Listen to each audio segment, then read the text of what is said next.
bonjour à toutes et à tous. Et je ne peux pas m'empêcher de saluer notamment les éducatrices que j'ai eu le grand plaisir d'avoir affaire avec mes enfants, même si je ne les vois pas plus parce que mes enfants ont passé vos structures, mais ça me fait plaisir de vous voir et c'est assez bizarre de vous parler de cette posture et d'autres choses. C'est pas tous les jours que l'ESN nous appelle pour travailler ensemble, collaborer, et surtout pas quand ça parle de l'égalité. L'EPFL, c'est perçu pas tellement comme une institution qui défend tellement l'égalité. J'étais vendredi à l'IRDP et c'est ça qu'on m'a reproché. C'est une école d'élitiste, donc pourquoi vous venez parler de l'égalité? Mais là, je ne vous parle pas de l'enseignement à l'EPFL ou de nos recherches, je vous parle de nos projets d'implémentation et de travail sur le terrain. C'est pour ça que c'est cool. Donc ça me fait beaucoup de plaisir de pouvoir partager ça avec vous. Et peut-être juste pour introduire un peu qu'est-ce que c'est Learn, c'est justement une structure à l'EPFL qui a été créée pour pouvoir s'engager dans des projets d'implémentation. Ce n'est pas une structure pure de recherche, c'est une structure qui veut amener l'expertise dans les laboratoires et les unités de service de l'EPFL pour créer un impact positif sur tous les niveaux de l'éducation. On ne travaille pas encore avec les structures de la petite enfance, on commence à partir de l'école obligatoire, mais ça va jusqu'au niveau universitaire, en passant par la formation professionnelle, etc. Donc là, on regroupe toutes les initiatives qu'il y a eu depuis longtemps à l'EPFL, et on essaie de fédérer pour qu'on puisse ensemble avoir un impact encore plus grand.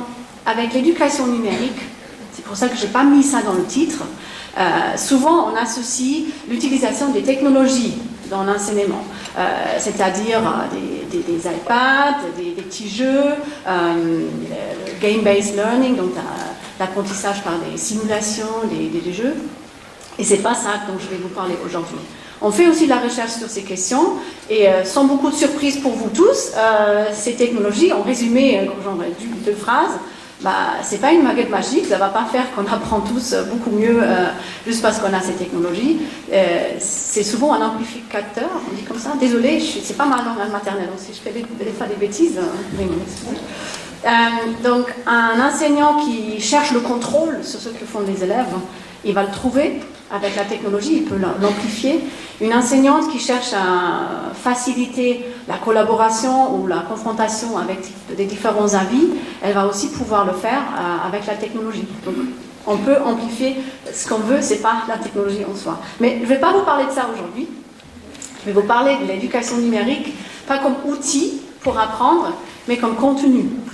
La question là derrière, c'est avec cette transformation digitale dont on parle beaucoup dans les journaux, dans les discours, quelle implication elle a sur ce que les élèves, nous tous, pas seulement à l'école, on doit apprendre, on doit connaître, on doit comprendre pour encore participer pleinement à la société, pas seulement pour avoir un travail et pouvoir boucler la fin de mois, comme disait madame, mais aussi pour participer au discours. Quel impact sur la démocratie, sur l'accès à la santé, tout ce genre de questions. Donc là, je vous parle notamment d'un projet qu'on a dans les structures de l'école obligatoire.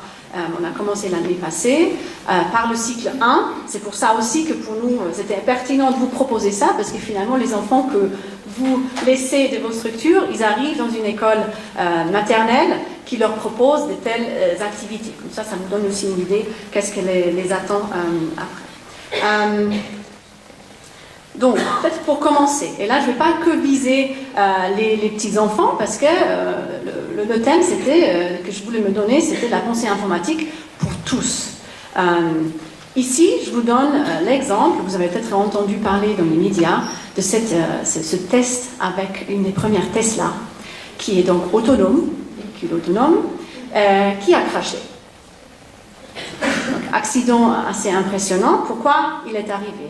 Vous voyez bien que le camion, il a une couleur gris, et ce jour-là, le ciel n'était pas très bleu, mais plutôt gris. Donc, le véhicule autonome, il n'a pas pu faire la distinction entre le ciel et le camion. Il n'a donc pas vu qu'il y avait un obstacle. Donc il a continué à rouler. Et la personne, l'humain, dans cet avion, n'était pas cognitivement actif. Donc il n'a pas intervenu. Peut-être qu'il a dormi, il a lu un livre, je ne sais rien. Avec ça, je veux dire que nous tous, si dans quelques années, on va peut-être conduire un véhicule autonome, on aura intérêt à comprendre certaines choses. Par exemple, si je le décompose un peu, la décomposition, c'est une des aspects de la pensée informatique. Donc, en recherche, on appelle ça de la computer vision, donc la vision par l'ordinateur. Prenons une image pour illustrer, et je vous ai mis le petit rectangle en rouge pour dire si on veut décomposer ça et comprendre ça comme un ordinateur le comprend, on va devoir zoom dans cette image. Donc, on va zoom à l'intérieur de cette image, et ce qu'il va voir, c'est des petits pixels qui sont d'une couleur plus ou moins sombre ou légère.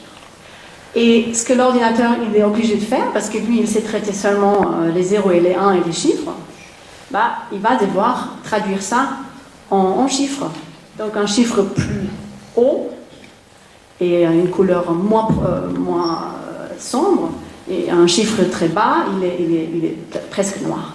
Donc comme ça, l'ordinateur il peut identifier un contraste. Il va chercher où, dans une matrix, il y a des chiffres qui sont proches, des cellules qui se touchent, qui ont un grand écart, où les chiffres sont très différents. Et seulement comme ça, il peut identifier donc qu'il y a un contraste, qu'il peut voir quelque chose. Sinon, pour lui, c'est l'ombre. Donc, avec ça, je ne veux pas dire que tout le monde, avant de monter sur une voiture autonome, va faire un cours de computer vision à l'EPFL, mais plutôt qu'on a une compréhension de base, comment ça marche, comment une machine peut être capable de voir quelque chose, et quelles sont aussi les limites. Parce que seulement comme ça, on peut se dire où est-ce qu'il y a des situations de risque où on peut perdre sa vie. Alors, cet exemple me sert pour dire certaines compréhensions de comment marche une technologie informatique sont pertinentes pour tout le monde. Au moment où on va voter de manière électronique, au moment où on emploie un réseau social, au moment où on utilise, et on utilise tous, comme j'ai entendu, vous avez dit les Zalando et les... Bref, oui, c'est normal, on va rarement au guichet pour acheter son billet CFF. Ça s'applique dans la vie de tous les jours, mais aussi dans tous les métiers. Imaginons que quelqu'un qui a une entreprise avec des clients, qui doit gérer le timing, à quel rythme il répond aux besoins de chacun de ses clients. L'informatique peut aider dans le sens qu'elle s'occupe beaucoup de la question de comment faire travailler le processeur pour que finalement on avance plus vite. Si vous devez attendre 2 secondes et demie pour que votre page internet se charge, vous devenez impatient, c'est pas possible. Donc ça doit aller vite. Alors comment on peut augmenter la vitesse? C'est en optimisant l'ordre des choses. Donc par exemple ici, on voit que le temps total d'attente des clients, il est minimal si on sert d'abord celui qui demande juste un jour de travail, et après on s'occupe de l'autre si on fait dans l'autre sens. Le temps cumulé d'attente, il est plus long. Donc avec ça aussi, cette personne n'a pas besoin d'un cours avancé d'informatique, mais le raisonnement, la pensée de l'ordinateur est très proche de certaines choses qu'on doit faire dans la vie de tous les jours. Et ça, c'est beaucoup inspiré des auteurs qui vont très prochainement parler, d'ailleurs, le 7 octobre, si jamais ça vous parle, c'est assez intéressant, qui ont regardé en quoi la manière de réfléchir de la machine pour nous aider dans la réflexion ça va jusqu'à comment trier ses chaussettes. Mais bon, ça va très loin, mais ça peut être assez rigolo. Donc, voilà. Là, c'est donc des manières de réfléchir qui peuvent nous aider à plusieurs moments de la vie. Pourquoi c'est aussi pertinent? Parce que dans la représentation des gens, c'est quelque chose qui les occupe. Il y avait la RTS avait fait un sondage pour demander à la population le risque ressenti qu'une machine intelligente, on va en parler, qu'est-ce que c'est une machine intelligente après, mais un robot puisse faire une partie ou la totalité de leur travail à un moment donné. Donc, dans l'avenir, c'était la question, certains des tâches pourraient être prises en charge par une machine intelligente, et les gens pouvaient répondre de non, c'est le rouge foncé, jusqu'à non, et oui, tous mes tâches. Donc, on voit que ça dépend, il y a d'autres graphes aussi qui montrent que ça dépend aussi de la profession de la personne, mais il y a pour tout le monde une certaine incertitude, une inquiétude, et ce qui m'a le plus choqué, c'était parmi les jeunes, on a vu qu'un tiers des personnes qui sont aujourd'hui en apprentissage pensent aussi que la majorité de leurs tâches va disparaître. Donc, c'est assez dur de rentrer dans une profession, de se créer une identité professionnelle en pensant qu'à l'avenir proche, moyennement proche, ça peut tout changer. Il y a une bonne nouvelle. Il y a la conférence des directeurs de l'instruction publique au niveau suisse. C'est en Suisse partie évident que 26 se mettent d'accord sur quelque chose, mais là ils ont réussi. Donc il faut croire que c'est important. Ils se sont mis d'accord d'introduire une nouvelle branche au gymnase qui est l'informatique. Donc d'abord on félicite parce que c'est une action concertée, on va dans le même sens. Pour nous, chercheurs dans l'action, c'est aussi intéressant parce qu'on va pouvoir comparer les approches, apprendre un de l'autre. Mais le gymnase, c'est assez tard dans la vie d'un jeune. Le gymnase, c'est assez sélectif par rapport à qui ça peut toucher. Donc, pour nous, l'enjeu, comme je vous ai expliqué avant, c'est vraiment que c'est pertinent pour tout le monde et pas que ceux qui vont peut-être finir après à l'EPFL pour faire les études d'ingénierie. Donc, c'est un bon pas dans la bonne direction, mais pour nous, ça ne suffit pas. On parle souvent de cette fracture numérique. Comme c'est le thème de l'égalité, n'oublions pas que l'égalité par rapport à cette fracture numérique, elle concerne aussi beaucoup l'accès à ces technologies. C'est souvent lié à la discussion sur la différence entre le nord et le sud. Dans les différents pays, c'est pas si évident d'avoir accès aux technologies, avoir son smartphone. Mais ici, même dans un pays riche et bien développé, il y a cette fracture numérique. Elle n'est pas tellement située au niveau de l'accès, elle est plutôt située au niveau de l'accès à la compréhension et à l'apprentissage. On est tous utilisateurs. Si vous allez dans le métro, on voit que tout le monde est utilisateur d'Instagram, Snapchat, j'en sais rien. Moi, je suis trop vieille pour tout ça. Mais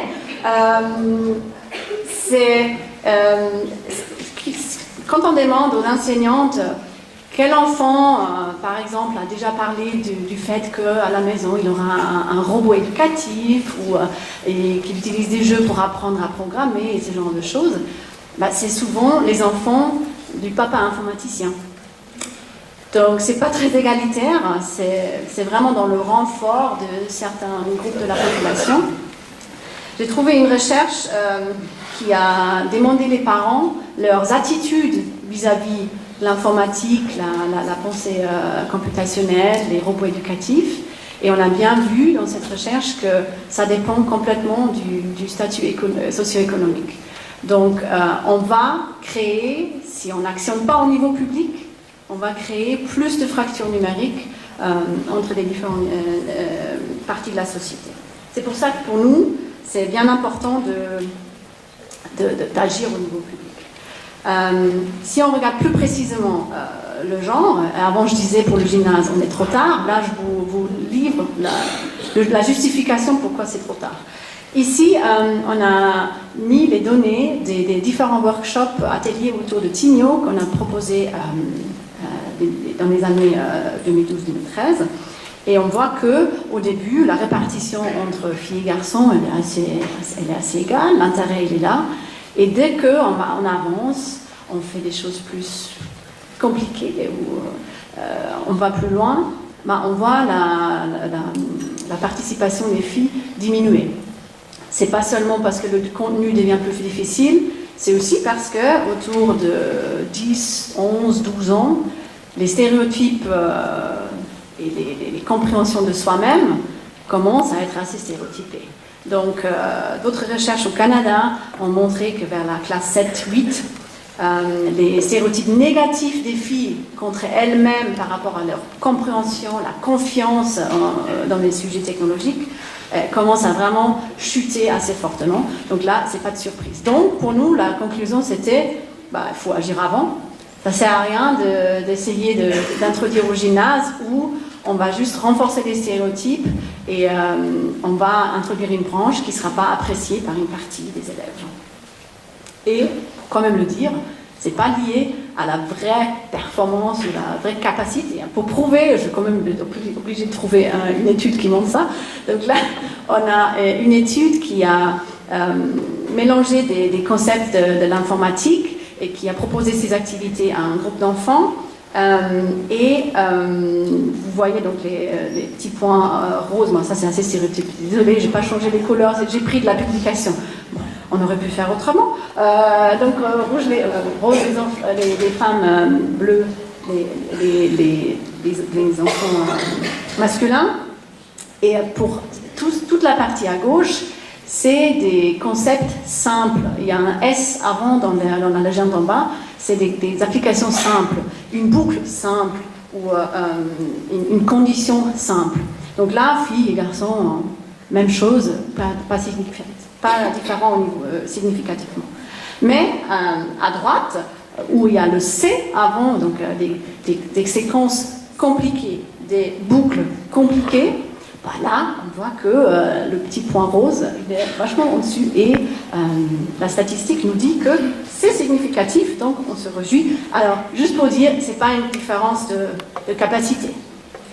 Ce qu'on voit ici aussi, et là je vais passer peut-être, beaucoup de monde parle de la pensée informatique, la pensée computationnelle, qu'est-ce que c'est en fait, est-ce que c'est différent de la science informatique? Et même au niveau recherche, on n'est pas super d'accord là-dessus, on s'écrit plein d'articles pour le clarifier, c'est pas encore fait, mais je tente juste pour mettre un peu au clair les deux. Donc la science informatique, elle parle vraiment qu'est-ce que c'est une machine, qu'est-ce qu'elle peut exécuter, elle a besoin d'un algorithme, elle doit avoir un programme, comme le robot à la maison qui doit, je sais pas, comment ça s'appelle, la petite machine qui aide à préparer le repas. Je n'en ai pas, mais plein des gens me parlent. Il a aussi un programme, il a un algorithme, lui, qu'est-ce que tu fais, dans quel ordre? Il a besoin d'un langage, il doit être programmé, parce que sinon, il ne comprend pas notre langue. Et il a souvent besoin de données. Tandis que la pensée informatique ou computationnelle, elle adresse plutôt les principes derrière. Donc là, on va trouver, et je vais peut-être le détailler un peu plus, on va trouver l'algorithmique. Donc la question, comment je formalise une problématique pour qu'elle soit compréhensible par une machine. Vous ne pouvez pas donner une tâche complexe à une machine. Besoin de la décomposer pour qu'elle puisse s'en occuper. Vous avez besoin de l'abstraction. C'est-à-dire appréhender sur différents niveaux. On va le jouer cet après-midi, donc si vous avez l'occasion de... Vous avez déjà choisi les ateliers en fait? Oui, c'était... voilà. Donc à la pause de midi, on peut aussi jouer, si vous n'avez pas choisi cet atelier, on trouvera un moyen. Donc comment adresser les différents niveaux? L'ordinateur, il peut actionner un niveau très très bas. Il compare par exemple les chiffres. Il ne peut pas tout de suite mettre de l'ordre dans un grand nombre de données. Il a besoin de le faire sur un petit niveau. Et trouver des schémas. Un ordinateur, il gagne en efficacité parce qu'il retrouve des schémas qui lui permettent d'avancer plus vite, de retrouver des éléments où il a déjà trouvé une solution une fois, donc il peut la répliquer plus tard. Mais je m'arrête là pour les concepts théoriques. Ce n'est pas le sujet aujourd'hui. Avec ça, je voulais montrer que pour nous, c'est important d'insister sur la pensée informatique et pas seulement la science informatique, parce que c'est là qu'on trouve la transversalité. Je vous prends l'exemple d'une condition qui se traduit dans une phrase qui est « si, alors ». qui est très transversal. Les enfants même, ils les connaissent. Si on doit partir, on se lave les dents. Et si tu as fini à laver les dents, tu prends ton petit sac. Si tu as pris ton petit sac, tu mets tes chaussures. Et si tu as fait ça, tu vas sortir. Donc, une instruction, une suite des choses. Quand on prépare une recette de gâteau, c'est si j'ai besoin de 5 œufs et si j'ai que seulement 4, j'ajoute encore un. Si j'ai le 5e œuf, je continue à mettre la farine, etc. Donc ça, on trouve tous les jours, le si alors. Aussi en matière de... je suis allemande, donc voilà, vous avez peut-être souffert aussi d'apprendre l'allemand à l'école. Il y a plein de règles. Si c'est le casus nominatif, datif, j'en sais rien, alors c'est le M, dem. Bref, on peut vraiment appliquer le si, alors beaucoup dans la vie. Et du coup, ça permettrait aussi à l'enfant d'apprendre ces concepts et les appliquer dans les différentes branches. C'est pas intéressant de juste leur apprendre un nouveau concept qui restera isolé. Donc, je vous parlais alors de ce grand projet avec le canton de Vaud. Et depuis vendredi, on a une convention signée, donc on est super content que tout est officiel. Il y a 10 établissements obligatoires qui participent à ce projet dans le canton. Il y a 92, je crois, en total. Et avec ce pilote, on essaye de monter un programme, de réaliser des activités qui peuvent après être généralisées une fois qu'on a tout bien adapté, modifié, pris en compte les retours des enseignantes, etc. Dans ce projet, on collabore avec la HEP, bien sûr, parce que c'est l'institut qui participe à la formation des enseignantes, et on collabore avec l'UNIL qui est chargé de l'évaluation. Et bien sûr, avec le département lui-même qui a la gestion du projet dans son ensemble. Pour ce projet qui était important pour nous, c'était ces 3 principes-là. C'était l'adapter à l'âge. Donc, comme Xavier disait, je vais vous faire découvrir le monde des écrans. Il est un peu menti quand même. C'est adapté à l'âge. Quand on commence au cycle 1, les enfants à partir de 4 ans, voilà, on ne va pas actionner contre les recommandations officielles et même ça n'a aucun sens. Deuxième axe, c'est l'acceptabilité par les enseignantes. Donc, oui, une enseignante à l'école maternelle, elle n'a pas appris ça dans son cursus à la formation à la HEP. Il faut les amener, il faut les former d'une manière qui leur permet de vraiment voir qu'est-ce que ça peut donner dans leur propre classe et pas un cours théorique sur ces sujets-là. C'est aussi la question du matériel. Ils ont envie que le matériel il soit simple, que ce n'est pas des choses hyper compliquées, tu dois brancher. Non, ça doit être simple et générique. Il faut aussi veiller à ne pas renforcer des stéréotypes. Donc venir avec des sujets hyper techniques, comment fonctionne ton smartphone? Non, ça, on va exclure une partie des enfants qui s'intéresseront juste pas à ça. Et aussi donc, comme je disais avant, il faut actionner donc à cet âge-là pour qu'on actionne avant les stéréotypes s'installent vers l'âge de 10, 11, 12 ans.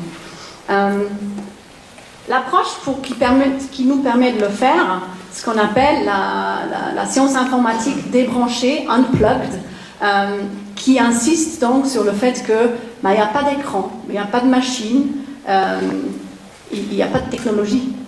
Parce que pour comprendre, pour illustrer les concepts, on n'a pas forcément besoin de le faire sur un iPad ou un autre modèle d'un autre constructeur, parce que nous, on est agnostique par rapport à ça. Alors, comment le faire? Finalement, un moyen de le faire, c'est de se mettre dans la peau de la machine et jouer la machine pour comprendre aussi les limites qu'elle a. Donc, je vous amène quelques exemples. Le premier, c'est le jeu du robot. Mon fils m'a expliqué ce matin qu'ils ont fait un autre jeu du robot, donc voilà, ça s'applique à plusieurs types de jeux, mais du coup je peux peut-être préciser, celui-là au début on l'appelait le jeu du robot idiot. Après on ne pouvait plus trop, certains trouvaient que c'était trop fort, mais finalement c'est un peu le message quand même qu'on veut donner, parce que le robot, il n'est pas intelligent. On peut parler de l'intelligence artificielle, tout ce qu'on veut, mais une machine, elle est tout d'abord dépendant d'instructions qu'elle comprend. Et elle comprend très peu. Donc il faut vraiment lui dire de manière très très structurée. Pour ça, nous, on doit s'embêter à écrire des programmes dans Java, C++, je ne sais pas, parce qu'elle ne comprend pas mieux les autres langues. Donc ici, ce qui se passe, l'enfant qui peut être, par exemple, il peut avoir un écharpe pour rien voir, et les copains autour, ils donnent des instructions au robot. Lui, il ne sait pas où il va. Il est aveugle, il est stupide. Il faut lui dire... avance, avance, à gauche, avance, et seulement comme ça, il va arriver à sa destination. On le joue par exemple sur une grille, on le joue cet après-midi d'ailleurs, sur une grille, on doit aller vers un trésor, ou j'en sais rien.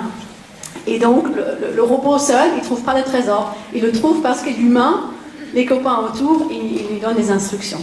Et si on crie dans tous les sens, il ne comprend rien. Si, à cet âge-là, gauche-droite, pas forcément, hein. Donc on va devoir se mettre d'accord, ah oui, vers la porte, vers la fenêtre, mais on trouve des moyens de s'instruire, ou avec des signes, on peut faire avec ses mains, on peut faire des sons, une fois clapé, c'est avancé, etc. Vous voyez, vous êtes encore plus créatif dans ce sens-là, donc vous allez trouver tout plein de choses, comment faire ça. Donc ici on trouve la notion de la machine, on trouve la notion de l'instruction, il a besoin d'une instruction sinon il ne fait rien.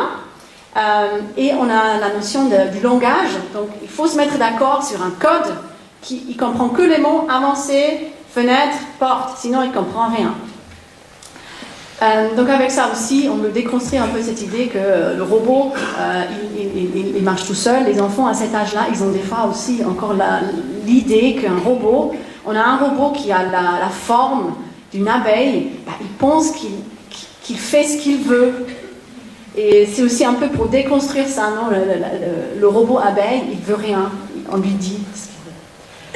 Un deuxième exemple est issu d'une collaboration avec une fondation qui s'appelle We Are Play Lab de Zurich, qui a développé un matériel assez chouette et très générique, justement, qu'on utilise maintenant dans les formations du cycle 2. Et c'est une jolie collaboration aussi avec la HEP qui a un Fab Lab, donc un espace où on peut produire du matériel comme ça, qui nous a aidé à mettre en place une valise avec ce matériel pour chaque école dans laquelle on forme. Et donc ici je vais vous dire, avec les enfants on découvre les différentes caractéristiques de ce matériel. Donc il y a différents contours, il y a la forme rectangulaire, il y a la forme pizza, où vous pouvez la faire comme vous voulez. Il y a différentes couleurs, donc deuxième critère. Il y a différentes formes à l'intérieur, les carrés, les cercles, les triangles. Et il y a différents nombres. Il peut y avoir 1, 2 ou 3 éléments à l'intérieur de ces petites parties qu'on peut placer par terre. Et avec ça, on peut faire des magnifiques choses. Je vous montre des exemples. Il y a 10 jours à l'école à Chabannes, où on a formé les enseignants et enseignantes.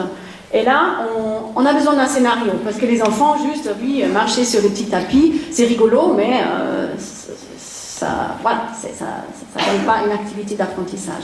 Donc, ce qu'on fait là, c'est le scénario on est en 2065, et on s'approche d'une nouvelle planète qu'on a découverte, et il y a plein de petites maisons sur cette planète, et on va explorer cet espace.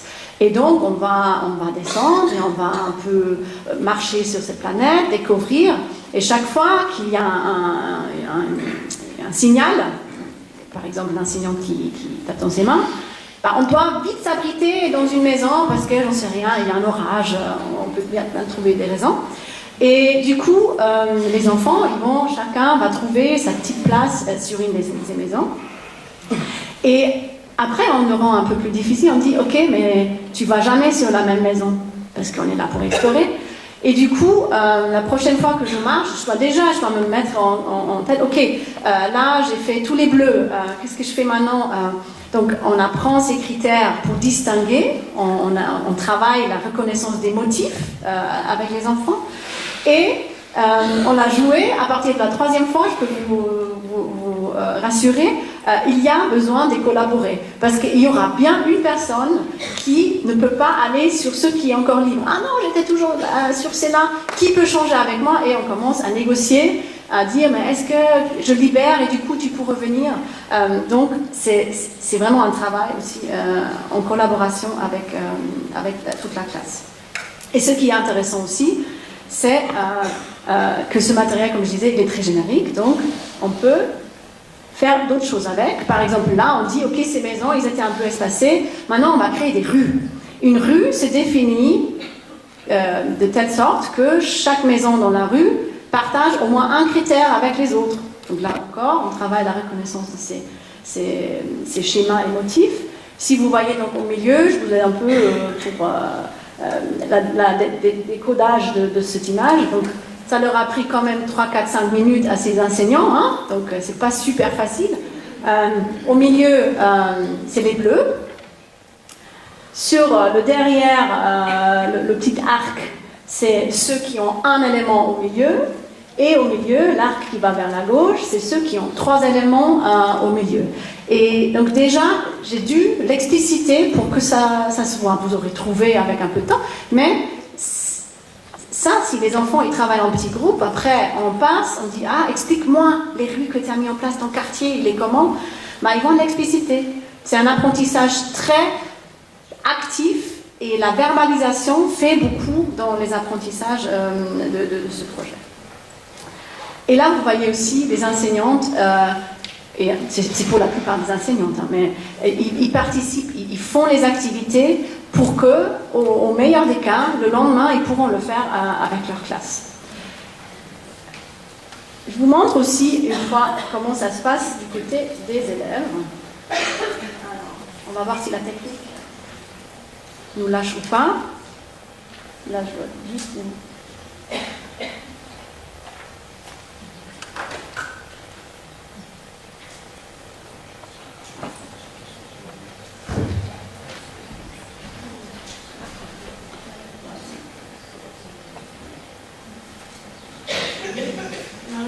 Pas vous trouver de ce que dit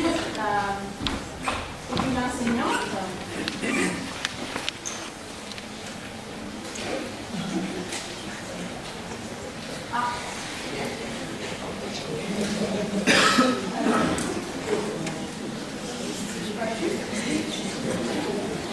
Désolée.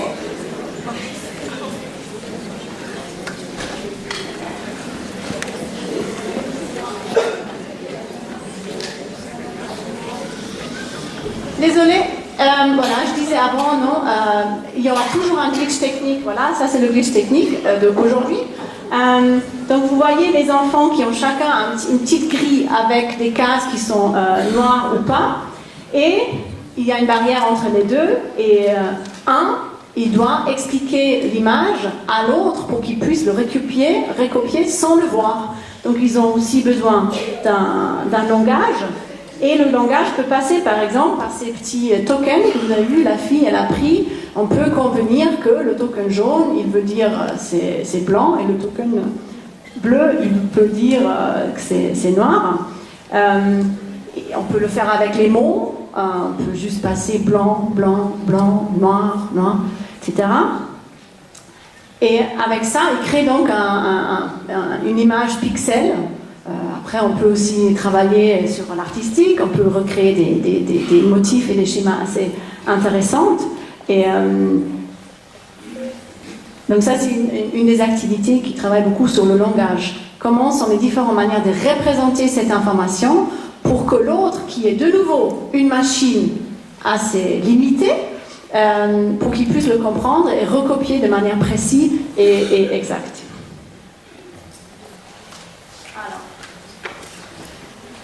Là, vous voyez la même activité avec les enseignantes dans la formation. Donc là encore, c'est l'idée qu'ils doivent exécuter eux-mêmes ces activités avant de les jouer en classe. C'est un contenu qui leur est pas trop familier.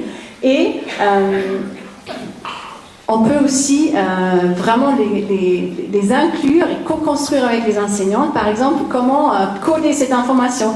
Ces enseignantes-là, ils ont inventé le codage par les mains. Donc, ils n'ont même pas besoin d'un langage verbal. D'autres, donc, on utilisait les jetons, et tout en bas, c'est hyper peu visible, désolé. C'est un langage qui démontre la décompression d'une image. Donc vous voyez là, au lieu de dire blanc, blanc, blanc, blanc, blanc 10 fois et après noir, noir, ben on se rend compte que si je dis 10 fois blanc, je peux raccourcir ça, je peux dire 10 fois blanc, après 3 fois noir, et comme ça je minimise l'espace dans le mémoire de la machine. Elle comprend la même chose, ça contient la même information, mais elle représente cette information d'une manière plus petite, qui prend moins d'espace.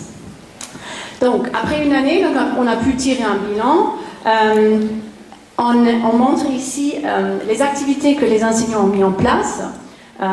Il y avait encore quelques points de données très très très à droite, donc ceux qui ont juste mis tout en place et qui étaient hyper motivés. Mais bon, ça c'est des outliers, des cas extrêmes. On s'intéresse vraiment à ce que ça peut convenir à une large majorité des enseignantes. Et après, on a analysé aussi leur retour par rapport à pourquoi peut-être ils n'avaient pas l'occasion. Donc il y a des enseignantes qui travaillent qu'un jour par semaine. Il y a ceux qui se partagent la classe avec une autre collègue. Donc si la collègue elle a fait telle et telle activité, ben, elle ne va pas s'amuser à la refaire. Il y a ceux qui étaient en congé maternité. Bref, il y avait plein de raisons qu'on a donc un peu enlevées parce que voilà, c'était logique et justifiable. Et pour le reste des enseignantes, on a formé 350. Et on leur a laissé du temps. Donc les formations n'étaient pas en bloc une semaine, on bombarde tout. C'était 4 temps espacés sur l'année pour pouvoir justement laisser le temps d'expérimenter et nous donner ce retour après pour qu'on puisse nous modifier aussi les activités. On est dans un pilotage, donc tout retour était très intéressant. Et donc ici on voit que dans notre analyse, on était très très surpris mais très contents qu'on avait seulement 3% des enseignants qui ont vraiment dit « je ne fais pas ça ». Donc on ne les a pas convaincus que c'était utile et nécessaire, mais 97% ont essayé, ont expérimenté, se sont lâchés. Et franchement, c'est pas facile parce que c'est un terrain qui leur est nouveau, donc on était impressionnés aussi par ces enseignantes. Et donc avant, vous avez malheureusement pas, on n'a pas entendu la vidéo, mais l'enseignante, elle est drôle, elle parle de la magie. Elle observait les enfants et cette magie de jouer ces activités débranchées. Et finalement, ça nous embête un peu parce qu'on essaye de dire que l'ordinateur il est stupide, il n'y a pas de magie. Donc là, et si vous voulez, on peut le jouer à la pause midi. Je vous montre un exemple d'un petit, on peut jouer ça avec des cartes. J'ai piqué les cartes à mes enfants là, comme ça si vous voulez jouer un peu. Donc il y a la petite fille là qui a 3 cartes devant elle et ils vont jouer un petit jeu de devinette. On pourrait penser que c'est la magie, c'est un tour de magie, mais pas tellement. Donc il y aura un enfant qui va maintenant aller choisir une des 3 cartes, mais la fille elle s'est tournée, elle voit rien. Donc il y a l'enfant qui choisit une des cartes et après il y a des instructions précises. Il doit échanger la place pour les 2 autres qu'il n'aura pas choisi. Après il tourne les cartes pour que la face soit cachée. Et maintenant la fille se retourne, elle voit donc les cartes cachées. Elle regarde quelque chose, on ne sait pas quoi. Et l'autre il va commencer à tourner les cartes. Elle va suivre les cartes. Elle va prendre une et elle va lui dire quelle carte il avait choisi. Et voilà, vous voyez l'applaudissement. Donc, elle le trouve. Et après, quand on demande ces enfants plus grands qui ont fait le tour avec elle, comment elle a fait? Aucune idée. Si on voit juste le résultat, si on voit le résultat d'un algorithme, on ne peut pas deviner comment il a été construit. Mais une fois qu'on donne l'instruction à la petite fille, à ma grand-mère, ou je ne sais pas à qui, il peut, de manière très mécanique, en appliquant ces règles, il peut reconstruire cette magie. Donc c'est juste une question d'algorithme, c'est pas une magie, c'est vraiment, c'est facile une fois qu'on ait la recette. Donc c'est toute une question vraiment de la programmation. Donc vous pouvez me défier, mes collègues font en formation, devant 25 personnes, ils osent, parce que peut-être on se trompe, devant vous, je sais pas, vous êtes combien? 250. Oh, Voilà, j'ose pas, mais à midi, je vais volontiers. Donc, voilà. Donc, pour finir, je disais pensée informatique pour tout le monde. Juste pour compléter l'image, je vous ai beaucoup parlé des enfants, mais on essaye de couvrir vraiment tout. Ici, vous avez peut-être déjà entendu parler de la EPFL Extension School, qui propose des cours sur la pensée informatique pour tout le monde, et s'adresse notamment à des personnes qui n'ont aucun background en technologie ou ingénierie. Donc si ça vous intéresse, allez-y voir, il y a des offres intéressantes. Voilà. Donc avec ça je finis et je me réjouis de vous voir cet après-midi dans les ateliers.